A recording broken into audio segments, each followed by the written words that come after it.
好呀。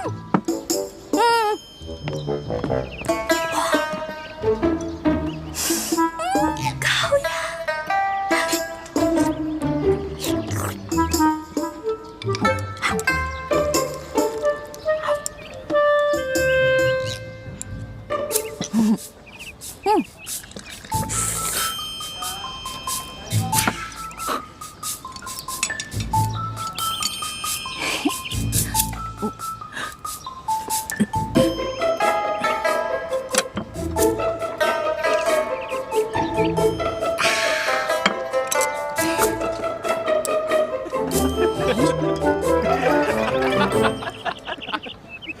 你看他那吃相，没见快吃相来，你们看，你看，笑什么呢？就笑你怎么了？长得跟个姑娘似的，吃起饭来跟头牛一样。我花你们家钱了，穿你们家衣服了，吃你们家饭了。看不出来，你不仅食量大，脾气也挺大的呀。今儿我就替你父母好好教训教训你，改给你的臭毛病，不然以后可娶不着媳妇儿。想教训我，小爷请你们吃鸭肉。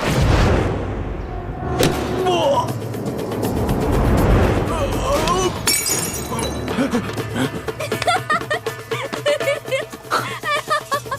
找死！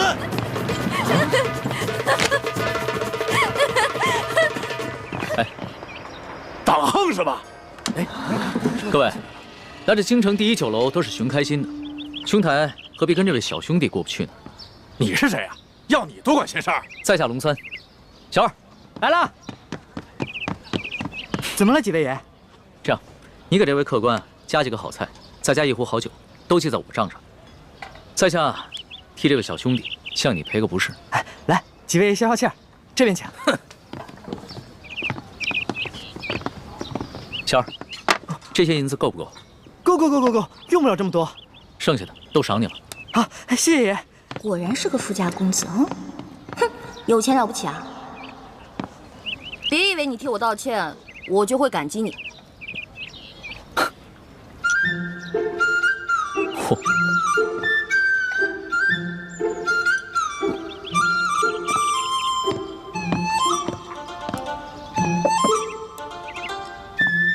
小兄弟，看你那么喜欢吃美食，这个呢，是我自家带过来的糕点，外面吃不到的，赏脸一品吧。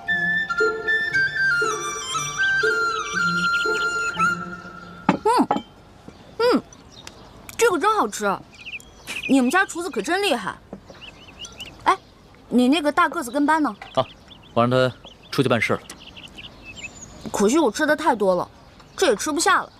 小二，哎，来了。你帮我把这些全都包上，我要带回去。哦，好，那请先结下账。哦。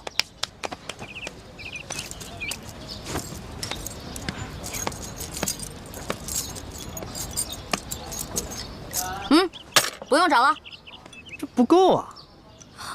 这可是整整1吊钱啊！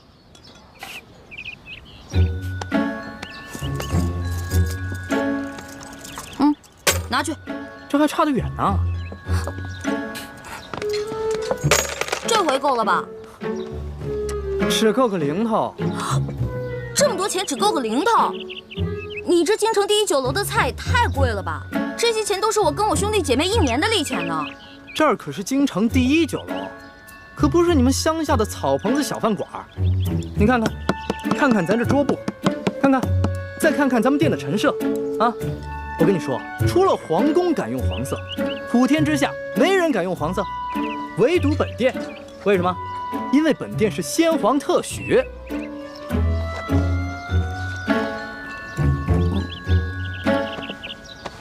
啊，这样吧，这顿饭钱我来出了。哎，且慢。虽然我知道你比我有钱，但是我也知道，无功不受禄。这样吧，我能不能先欠着，等我哥哥来了以后再付给你？可以啊，但是把你刚才掏的那块玉压在本店。带着这块玉赶回客栈，晚上会有别的叔叔接你回明珠谷。义父，你要去哪儿啊？我要跟你在一起。义父要为刚刚被绞死的那几个人收尸。这件事情太危险，你不能跟着我。那些被绞死的人跟咱们有什么关系啊？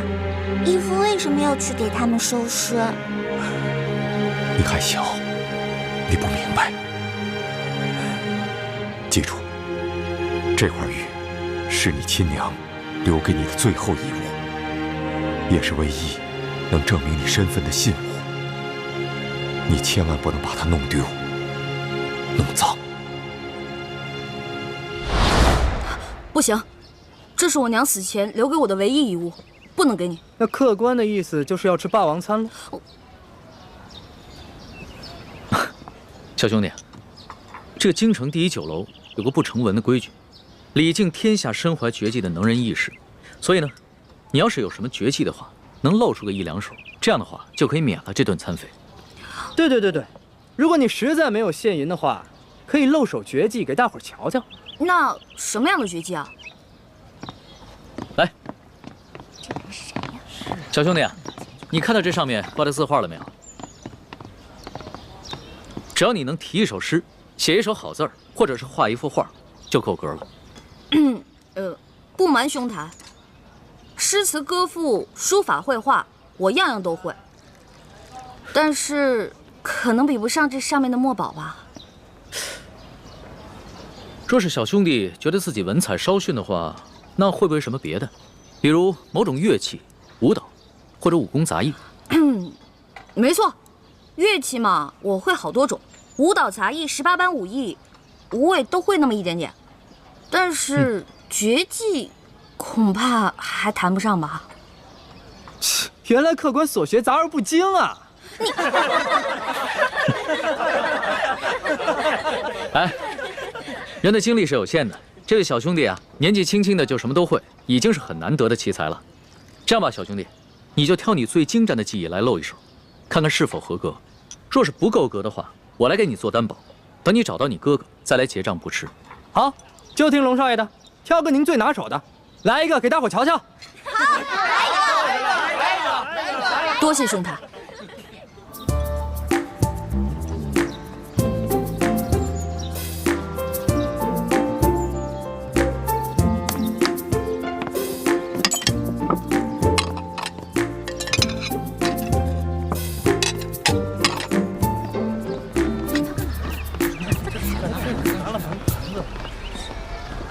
他要干嘛呀？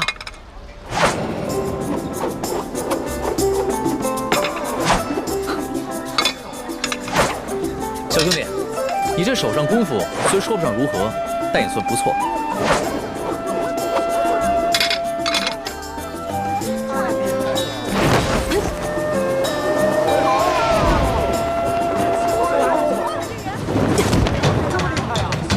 好，原来小兄弟最擅长的是轻功啊！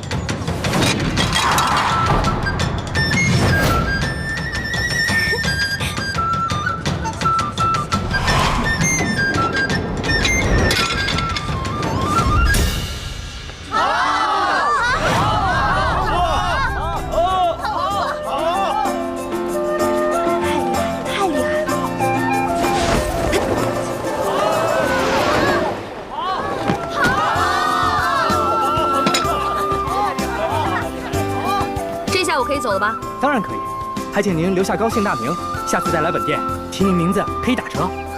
姓名就不必了，朱门酒肉臭，路有冻死骨。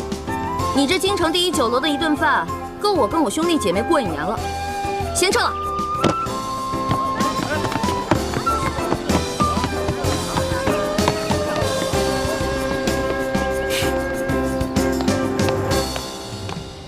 哎呀，没想到来京城的第一顿饭花了我这么多钱，还没找到朱哥哥他们就变成穷光蛋了。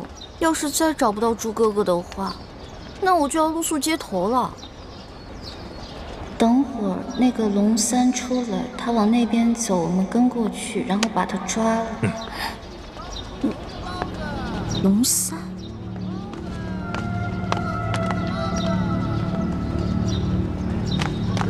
哎，兄台，我这样追上你呢。哎，兄台，喂，我，小兄弟，不要问。刚才我看到几个江湖人士在打手语，他们好像要对你下手。不会吧？我平时极少出门，没有什么仇家。你当然是没什么仇家了，但是你爹娘没有教育过你吗？出门财不可外露，估计啊是盯上你的钱了。我这个样子很有钱吗？一看你就是一个不经常出府的大少爷吧，没什么江湖经验。你啊，虽然穿了一件普通的绸衫，但是你手上那个玉扳指，还有你的帽子跟腰带上镶嵌的美玉，都是极品兵种。再看看你这把古扇，这扇面是黄庭坚的真迹吧？足以买下这整栋酒楼了。我倒是忘了这些细节了。小兄弟，你真是好眼力啊！哼，其实在下的能力呢，不光是刚刚在楼上说的那些，我对鉴赏古玩玉器也是不在话下。多才多艺，真是多才多艺。哎，不知道小兄弟叫什么名字？我们交个朋友吧。哎，你先别问我叫什么名字，我先问你，那个揪我小辫子，你那个大个子跟班呢？我原来还带了几个跟班，不过都被我派出去办事儿了。我们约好了，在街角转头的那个书画斋门口碰头。哎呀，如果你这样一个人出去的话，估计你也走不到书画斋了。那怎么办啊？这样吧，看在你刚才帮我解围的份上，又请我吃了一碟点心，我来帮你。先帮我开个房间。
意思啊？那就多谢小兄弟了。想不到这天子脚下，北京城内，光天化日还有人抢劫绑架，也难怪朝廷会实行严苛的刑罚。亏你还饱读诗书，这什么狗屁道理？推行暴政，我虽然不懂国之大事，但是我也知道，唯有仁政才能治理天下。还愣着干什么呀？赶紧去换衣服呀！哦。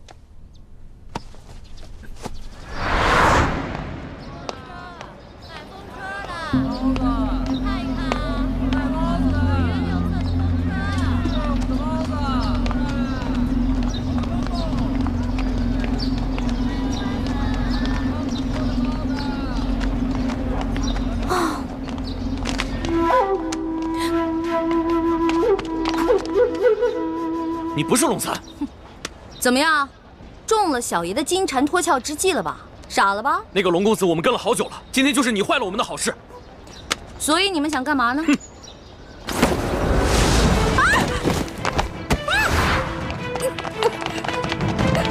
快！完了完了，这下惨了，龙三啊！我不过吃了你一碟点心，却要把一条命赔给你了。你肯定会误会我顺走了你的财物，在背后骂我见利忘义、不讲信用。哎呦，真的是冤枉死我了！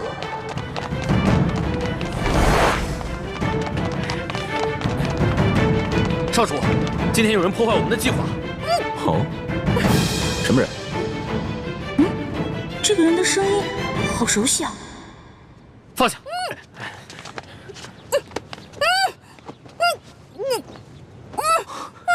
欢妹，怎么是你啊？把绳子解开！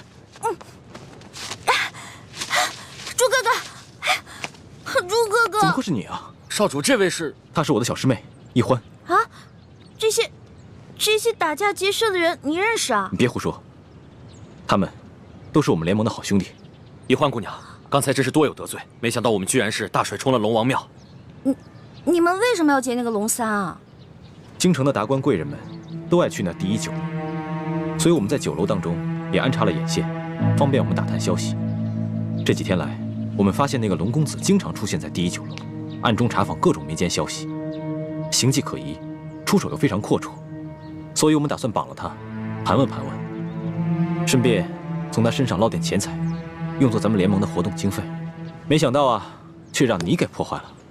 哎呦，实在不好意思啊，各位，我不知道你们是自己人，我还以为他们是绑架良民的土匪呢。我一大早就接到师傅们的飞鸽传书，说你也来了京城，让我务必保护好你。我正想着怎么才能找到你，没想到我们竟以这种方式见面了。这家慈航药铺是咱们联盟在京城的据点之一，掌柜的还有店里的伙计都是咱们联盟中的兄弟。我现在的身份是这家店里新聘的坐堂郎中。你给我记住了，以后在外人面前要叫我李建清李先生，不许再叫我朱哥哥了。知道啦。哎，朱哥哥，叶哥哥、雪姐姐、樊姐姐呢？他们都出去执行任务了。哦，我呢，在指挥兄弟们绑架龙三儿。没想到却歪打正着碰上了你。对了，你为什么要帮龙三儿啊？这个嘛，我先进去换件衣服，出来再跟你说。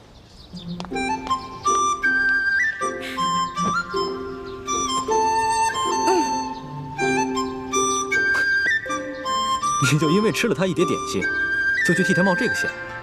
哎呀，其实说实话，我根本就没想着要去冒险。我本来想着以我的轻功，就算打不过那几个乞丐，也是可以逃跑的。你呀，从小练功就不肯用功，又很少出门，缺乏江湖经验。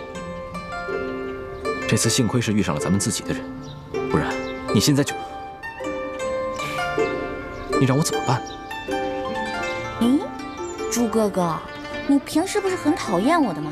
总是嫌我这个嫌我那个的。我要是死了，你不就少一个大麻烦吗？呸！胡说什么呢？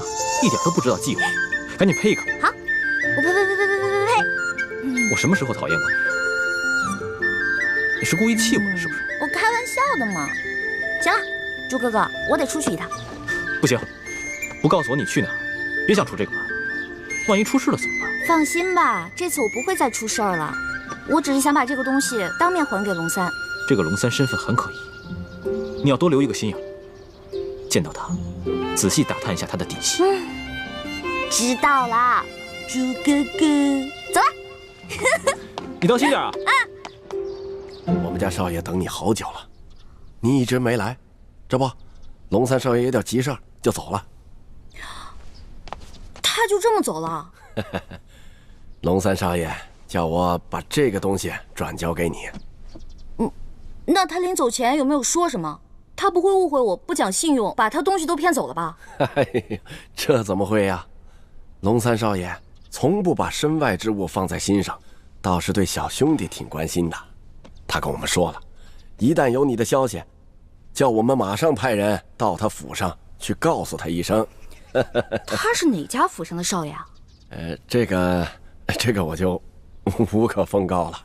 我也没什么别的意思，我只是想把这些东西当面还给他，以免他误会我。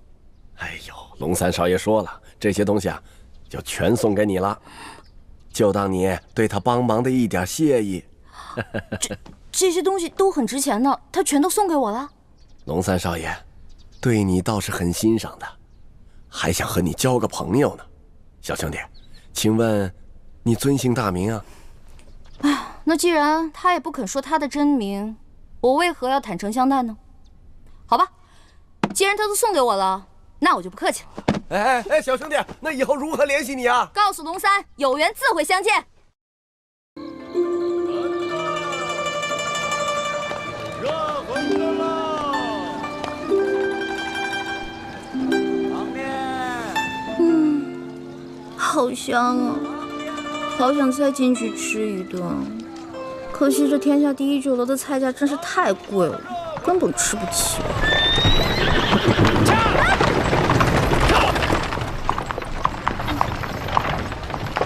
哼，驾着黄金马车，还这么横冲直撞，我倒要看看你是谁。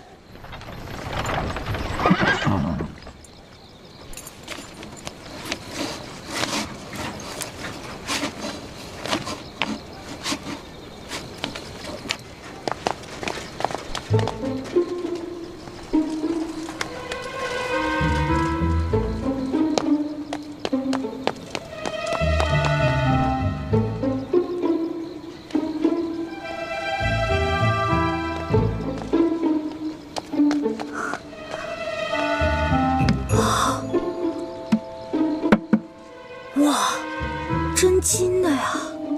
这车主也太有钱了吧！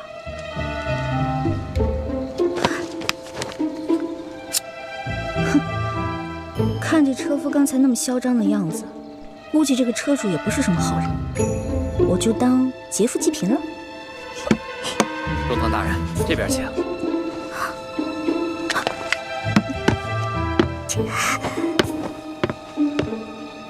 中堂大人，请上车。大人慢点。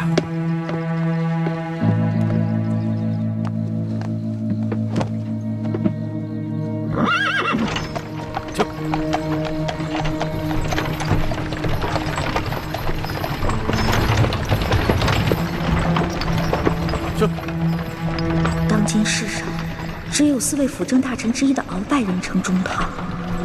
难不成这车上的人是鳌拜？鳌拜权倾天下，怪不得这车这般华贵，行人也都避让不及。想来他们也都认得。哎呀，一欢呀一欢，这次你可玩大发了。这鳌拜可是大清第一勇士，要是被他发现你这个小毛贼，你这小命可就不保了。救苦救难的观世音菩萨，你可一定要保佑我。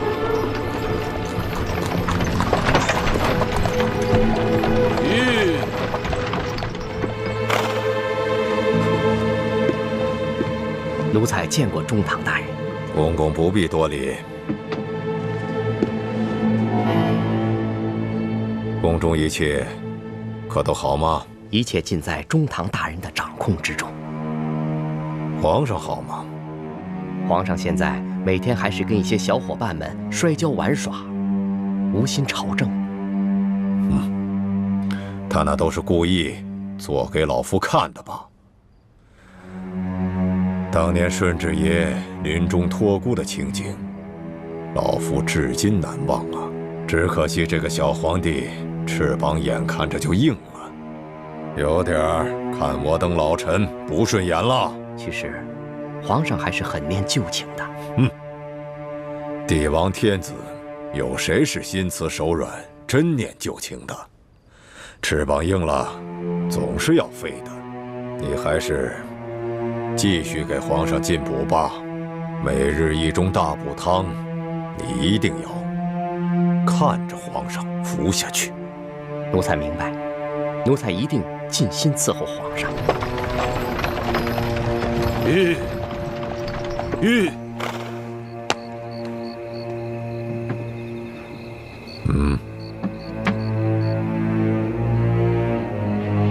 这是这个月的大补丸。多谢中堂大人。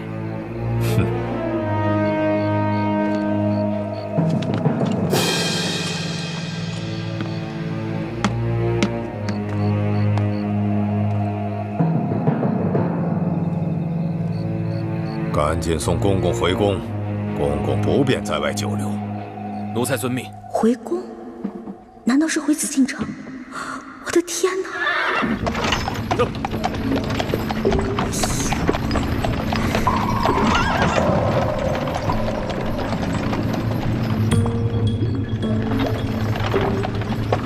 看来马车已经进了紫禁城。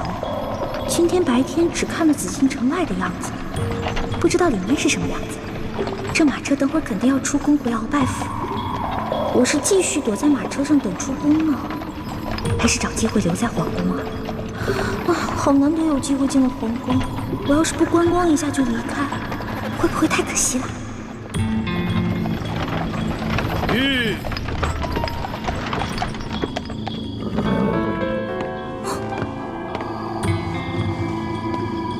公公，您慢点。公公，这儿有没有方便的地方？这一路可把我憋死了。这宫里的路不好找，还是咱家带你去吧。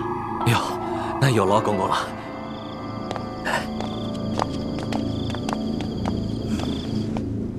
哎呀，啊，行行行，我知道你饿了，别叫了。御膳房里面有举世无双的美食，要不然先喂饱肚子。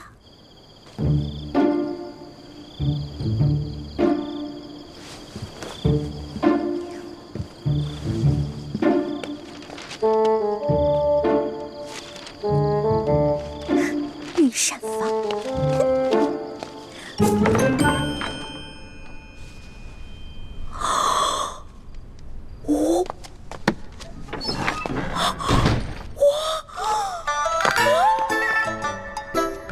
幸亏猪哥哥给了我这张地图。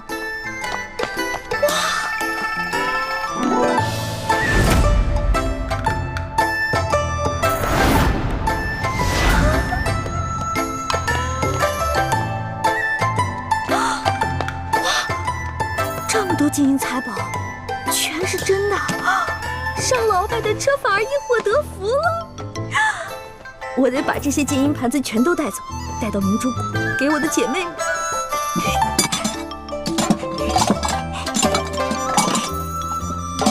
都是皇上用的东西，太棒了！快快快快！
行了，你还要都拿走？是你啊？谁啊？我跟你不熟，别跟我套近乎啊！哎，是我。哎，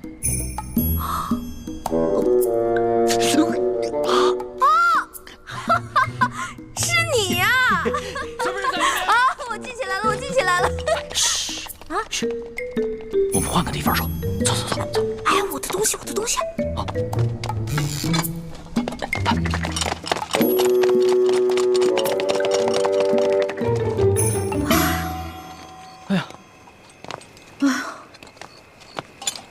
吓死我！哎，多谢你啊，还好有你在，要不然我就被抓了。不过你到底是谁啊？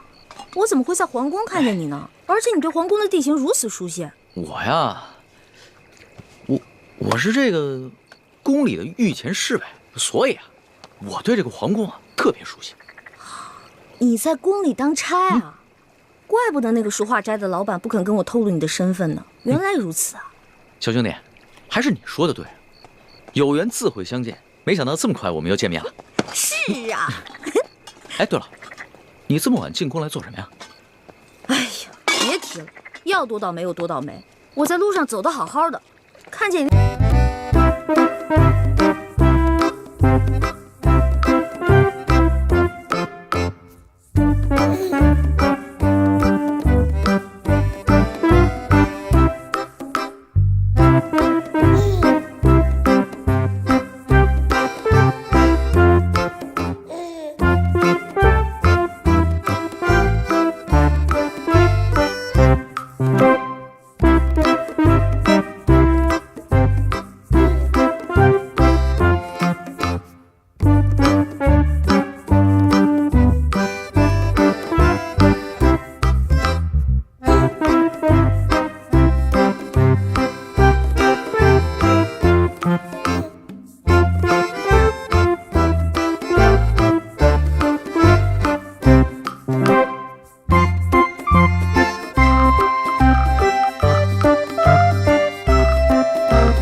小皇帝无能呗，这拉屎的呀，居然被吃屎的欺负。小兄弟，你这话未免也太糙了吧？话糙理不糙啊，我说的都是实在话。如果这个皇帝是个英明君主的话，那怎么可能任由鳌拜这么嚣张跋扈呢？小兄弟啊，你想的太简单了。这皇上啊，年少，刚亲政不久，要整顿朝纲，自然是需要时间的。而且他确实想做出一番大事，要不然的话，他也不会派我乔装打扮，在宫外打探消息了。怪不得你在酒楼花钱这么阔气，原来是奉旨花钱啊！你这个差事不错啊！哎，我都跟你聊饿了，还好我在御膳房拿了点吃。这样，我带你去一个特别安全的地方慢慢吃。去哪里啊？哪儿啊？你跟我来就知道了。哦。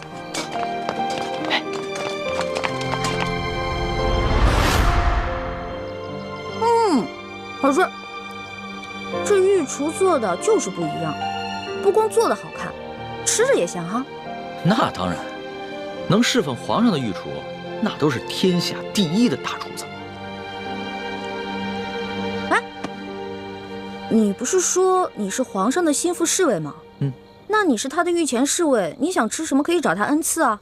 那干嘛半夜3更的去御膳房偷吃的？我哪是偷偷去吃啊，我那是光明正大的去吃。要不是为了掩护你，我哪会被那些相熟的侍卫追着满宫跑啊？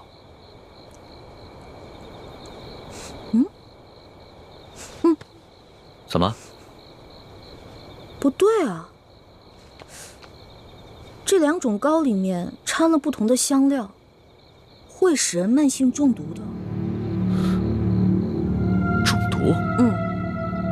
你别开玩笑了，怎么可能呢？这些糕点是皇上最喜欢吃的，而且皇上平时进膳的时候，都是有专门的人用银针试过的，也有专门的人试吃，怎么可能会有毒呢？真的，这里边的香料性热，而这个糕点里面的香料性凉，2种单独食用不会中毒，但是混在一起长期食用就会使人中毒，并且可以使人心智受损。你没开玩笑啊？干嘛？别动，我来给你把把脉。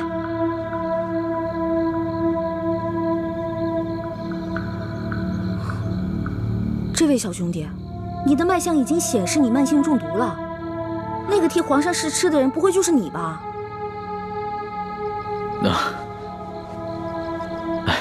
实不相瞒，其实呢是皇上和我最近都感觉到身体不适，所以呢特意让我来御膳房求证一下。原本呢我是不相信宫里的太医，所以想取几样食材拿到外面去给宫外的名医看看。一开始见到你在那儿的时候，我以为啊你是下毒的人，派来毁灭证据的。后来看到你毫无顾忌的大吃大喝，然后又跟我说了这些话，到现在我才相信你。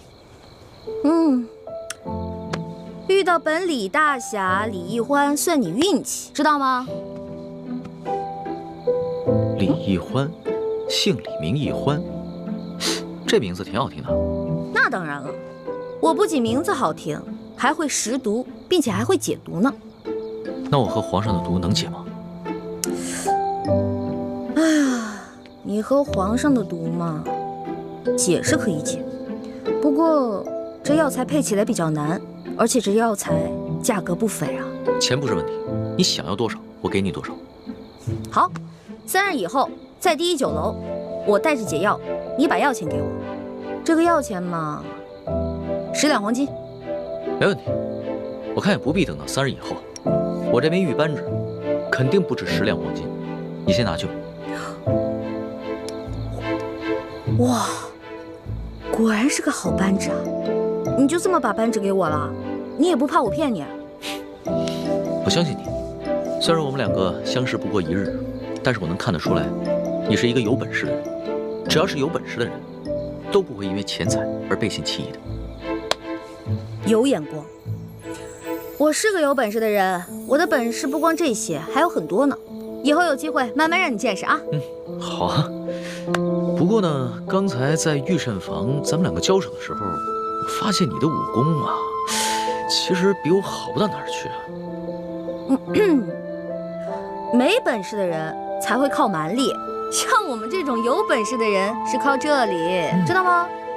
再说了，我就是一个江湖小贼，我这点本事也足够了。但是你是御前侍卫啊，那你这三脚猫的功夫怎么当的御前侍卫？哎，你跟我说实话，是不是你投了个好胎，有了个好爹，才让你当上御前侍卫的？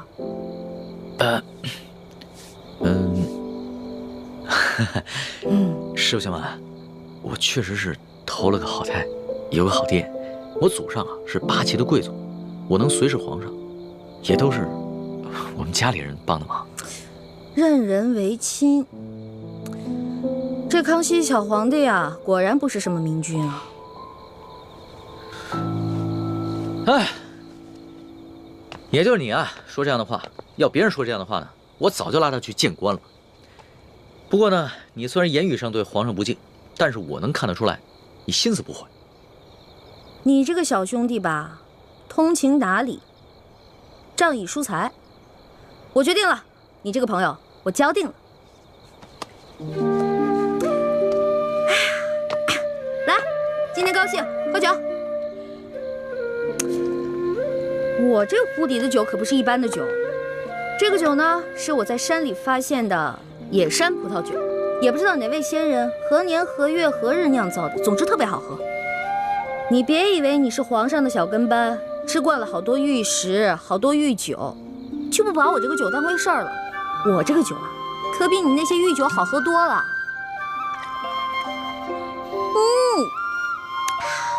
爽，尝尝。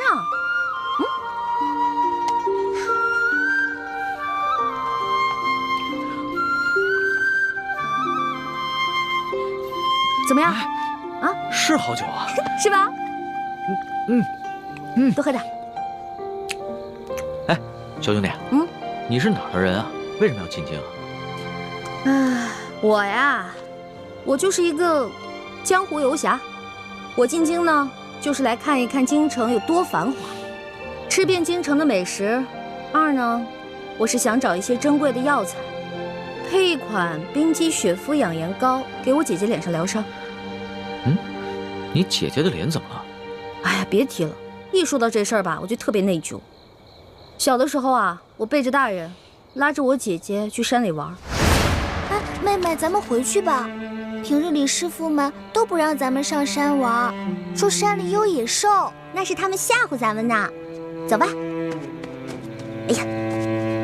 哎呀，走啦！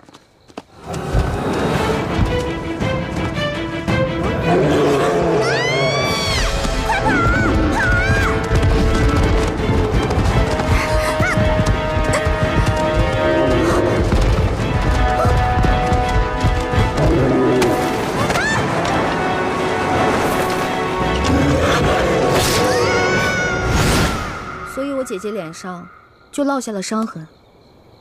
我义父是个名医，他说要想治好我姐姐脸上的伤，就得用稀有的药材配成一副冰肌雪肤养颜膏。但我们家比较穷，这些药材一直凑不齐，所以我就想啊，什么时候能把我姐姐脸上的伤治好就好了。我姐姐可是个大美人儿，但就是因为脸上的伤让她变得很自卑，所以我希望我能早日帮她配齐这些药，治好她脸上的伤。所以你刚才不跟着那辆马车出宫，不是为了进御膳房偷吃东西，而是为了找太医院，去找那些能治好你姐姐脸上伤的药。对啊，本来我想先饱吃一顿再去太医院的，没成想。你是个重情重义的人啊，我喜欢你的性子。哎，你多大了？我呀，我是顺治12年5月初4生的。5月初4啊？真的假的呀？真的。太巧了，我也是5月初4。啊？只不过我是顺治11年的，比你大1岁。这么巧啊？哎，你说咱们两个一日之内相逢了2次，我觉得咱们这个缘分匪浅呀，不如我们今天指月为誓，结拜为兄弟，如何？从来没有人想着跟我结拜的。不过我以前老看古书上说，那些古人们结拜好像挺有意思的。当然了，我也一直想这么做来着，可惜一直没有遇到合适的人。既然你我这么有缘，那就结拜吧。我长你1岁，我做大哥，你是小弟。哎，不行不行，岂不闻古人有云：文道有先后，术业有专攻。咱们既然结拜，就不能以庸俗的年龄论长幼，咱们得看谁的见识广，本事强。刚才你也说了，我的见识广，本事强，所以我是大哥，你是小弟。这也行啊？当然了，如果你觉得不行的话，再来打一架，谁赢了谁是大哥。不打。行，居然还有人想当我的大哥。行，你是大哥，我是小弟，好了吧？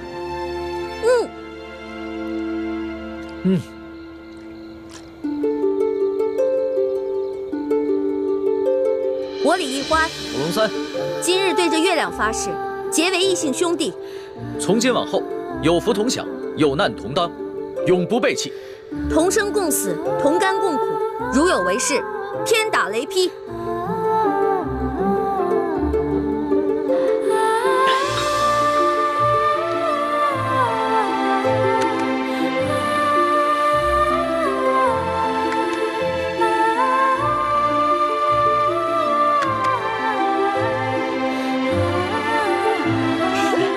大哥请，小弟请。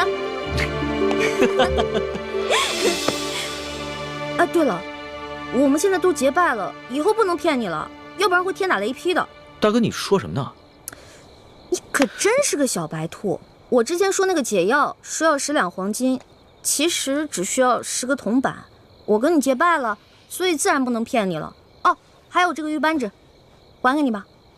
我是刚开始看你那么有钱，所以想顺便敲敲你的竹杠。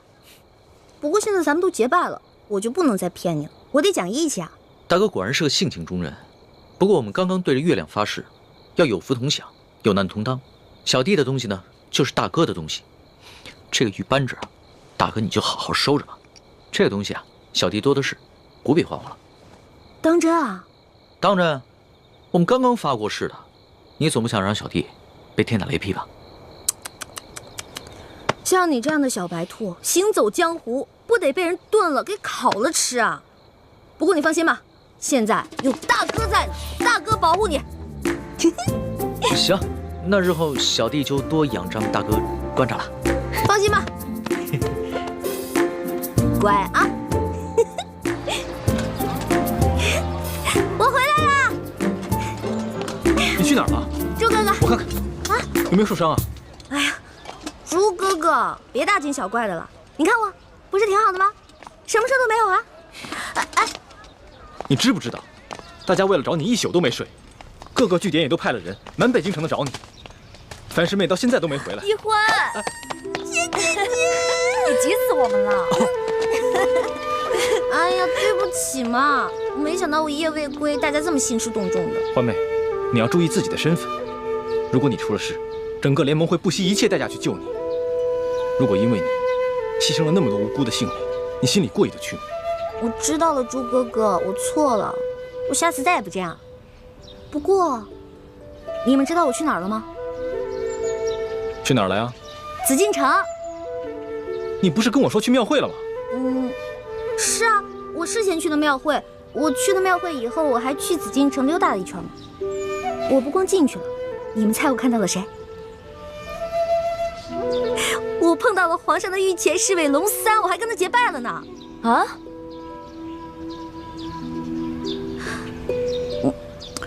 我就知道你们不信我，给我。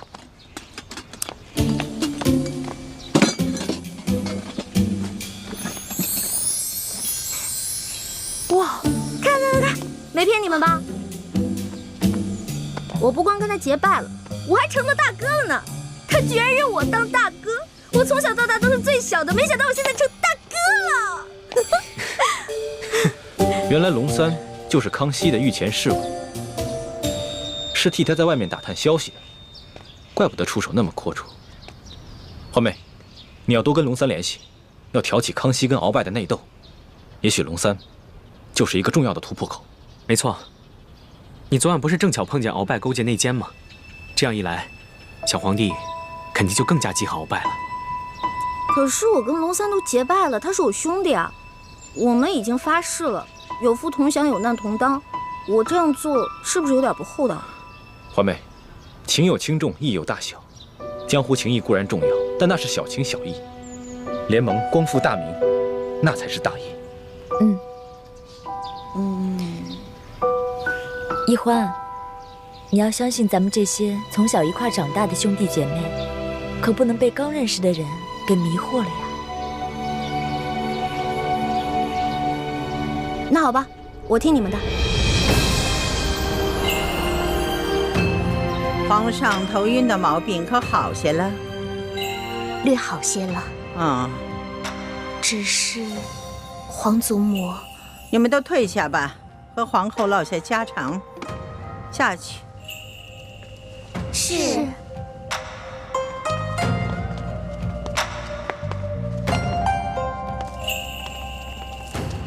现在你可以放心的说了，皇上这头晕的毛病，可是有什么古怪？是有人在皇上的饮食中下了毒。下了毒？那太医院的人回话说皇上患了风疾。哀家也奇怪，皇上啊，从小就习武，身子骨健壮着呢，又正当年少，怎么可能患上风疾呢？这一定是有人做了手脚，下的什么毒啊？是否危及到生命？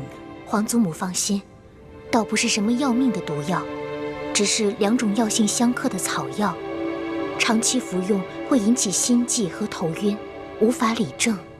明白了，竟有人如此胆大包天，肆无忌惮，这在朝里找不出第二个。想必他是看上皇上长大成人了，却不甘心还政于皇上，居然不惜铤而走险来毒害皇上。皇祖母，那个狗奴才已经如此大胆，那可如何是好？如今恐怕也只有您老人家能想办法来压制他了。哎，哀家老了，忠心于哀家的那些老臣。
给你的。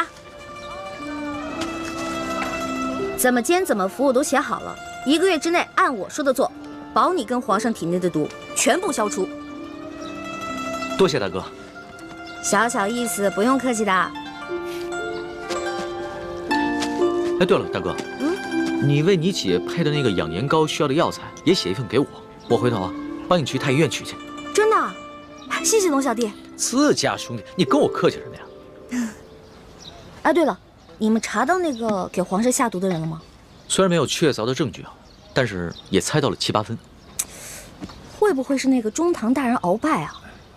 他那天说让宫里的内侍给皇上进补，是不是就是给皇上下毒啊？大哥，这外面人多嘴杂的，咱们好久才见一次。今天啊，我们只谈美食，不谈国事。对对对，美食当道，其他的靠边去吧，吃吧。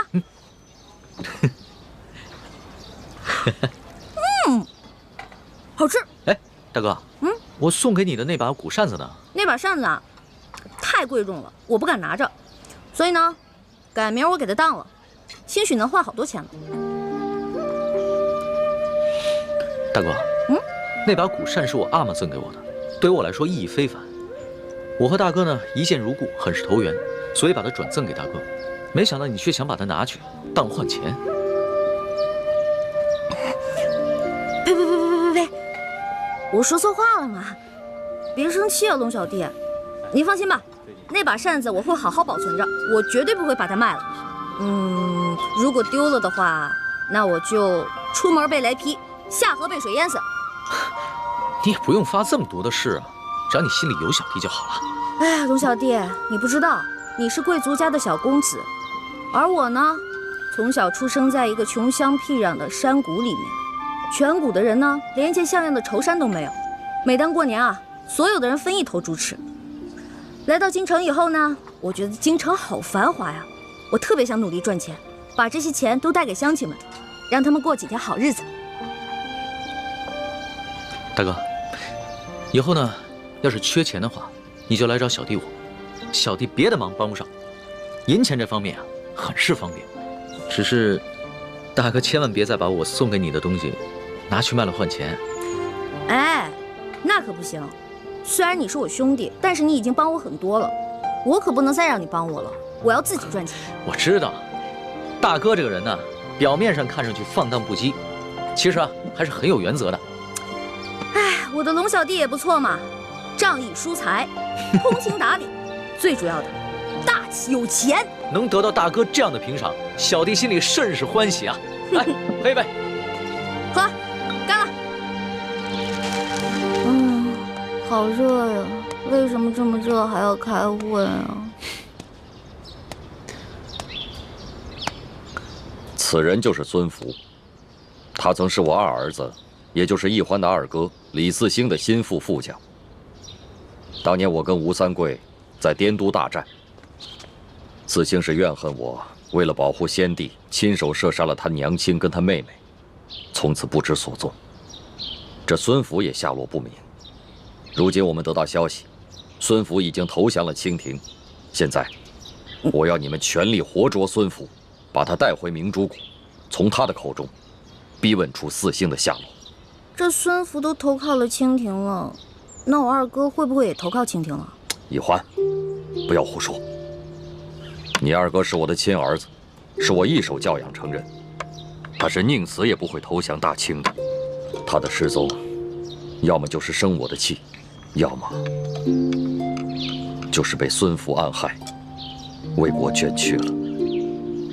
孙福投降清廷以后，清廷对他很是重用，不仅赐了满姓，还封锁了一切有关他的消息。所以我们调查了这么多年，直到如今才探查到，元州知府阿克塞纳木泰就是当年李四星将军的副将孙福。他为了防止身份暴露，行事非常谨慎，出入都有大批士兵把守。为了保证能够活捉孙福，李欢，我们必须集体出动，明日便赶往元州。啊，明天就出发？对，等樊师妹执行任务回来，明天一早便出发。能不能过2天再出发呀？这来京城还没几天呢，庙会还没逛够，好多好吃的还没吃呢。龙小弟还跟我说他要请我吃烤鸭呢。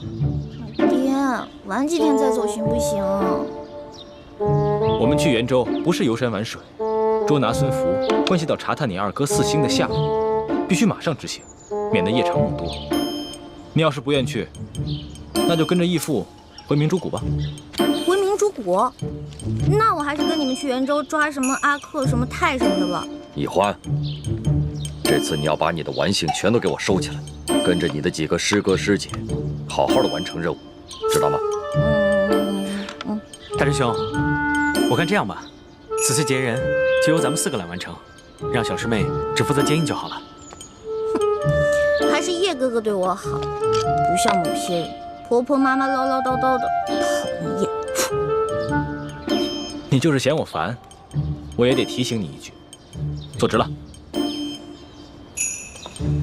此次行动是我们5个人出师以来第1次集体行动，切莫大大咧咧的，不当一回事。认真点。奴才叩见太皇太后，太皇太后吉祥。嗨，甭这样，哀家都说了多少回了，那些繁文缛节的事啊，就免了。哼，赶紧坐下吧啊！谢太皇太后恩典。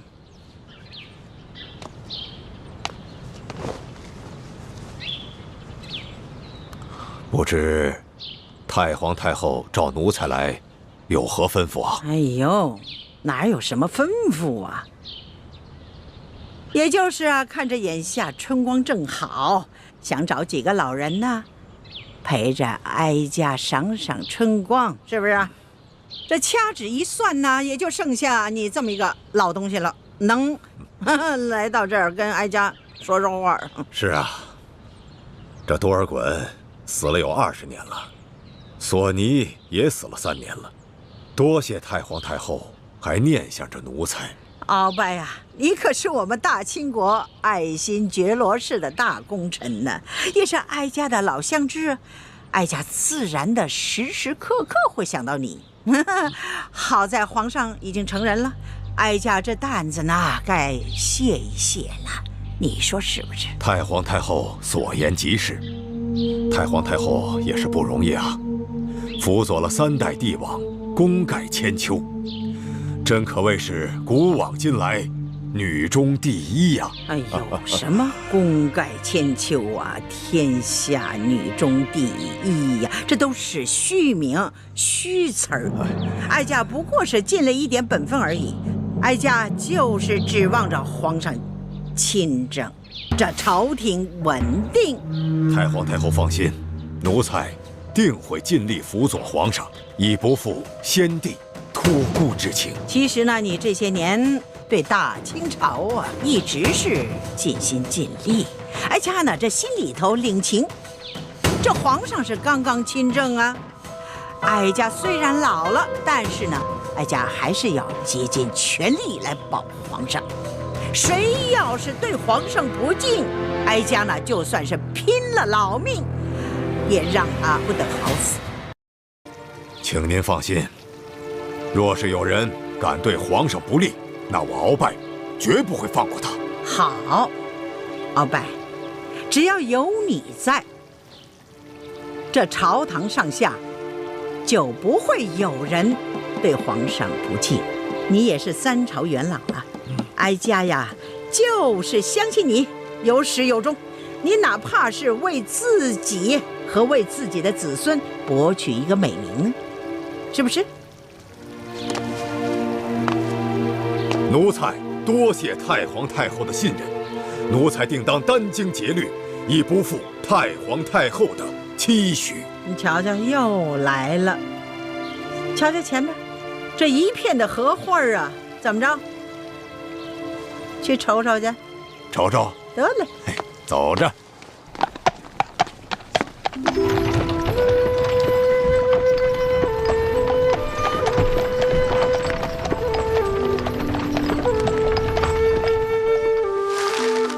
这水月庵虽然不大，却是皇家赤节。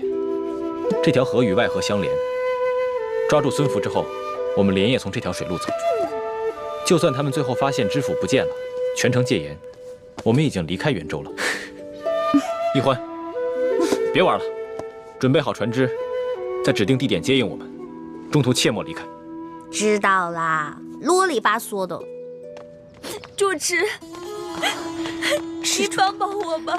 施主，快请起，快请起。主持，我和夫君省亲途经元州，没想到夫君突然染上恶疾，就这么去了。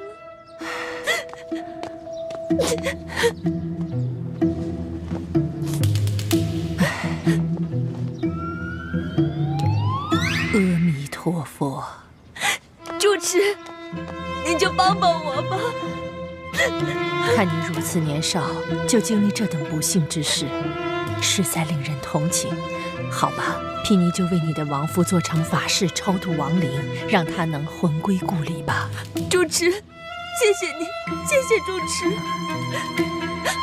还有一件事情要请主持帮忙，为了给夫君治病，我身上的银元全都花光了，不能去住客栈了。主持，您就收容我几天吧，带我的家人来把夫君的灵柩带走。到时候我一定会给庵里多捐功德。这水月庵多年来一直深得知府夫人看顾，3天后她要来此上香许愿，到时庵里会谢绝一切香客，若是他看见你们在此，恐怕多有不便呢。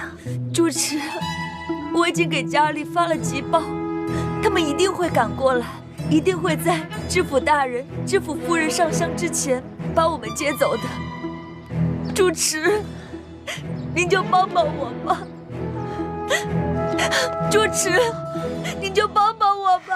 主持，我求求你了。快请起，我佛慈悲，贫尼就做主收容你3日吧。快请起。谢谢主持。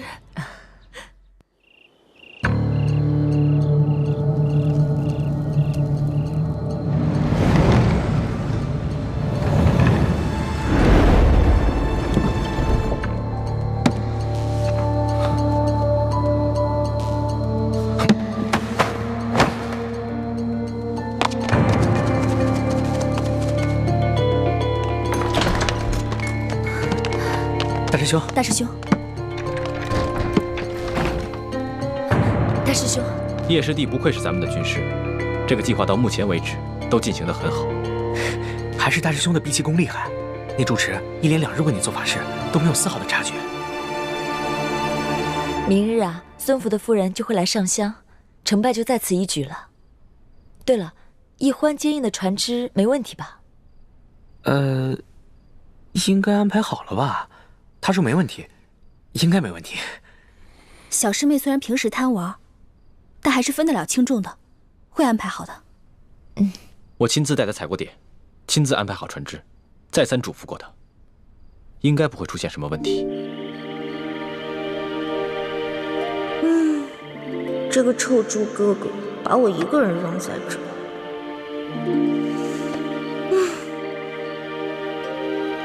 孙福还没抓到呢，就让我看着这船，这船难道会跑啊？真是，袁州有什么好吃的呢？怎么一提吃的我肚子就饿呀？不行不行，猪哥哥再三叮嘱我了，我必须要看好这个船。我还是在这儿老老实实守着吧，免得到时候又怨我。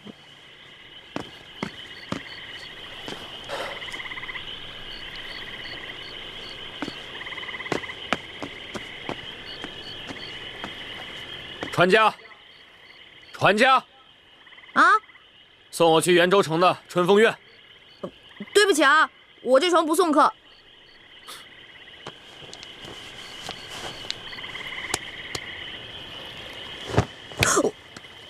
哇，好大一锭银子啊！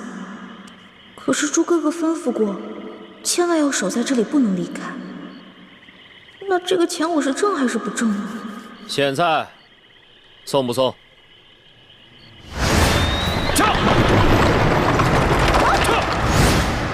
是他，他怎么会乔装改扮到这里来呢？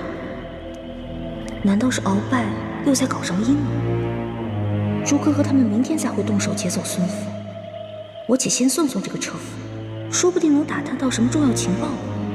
到时候师傅和师兄师姐们就不敢小瞧我了。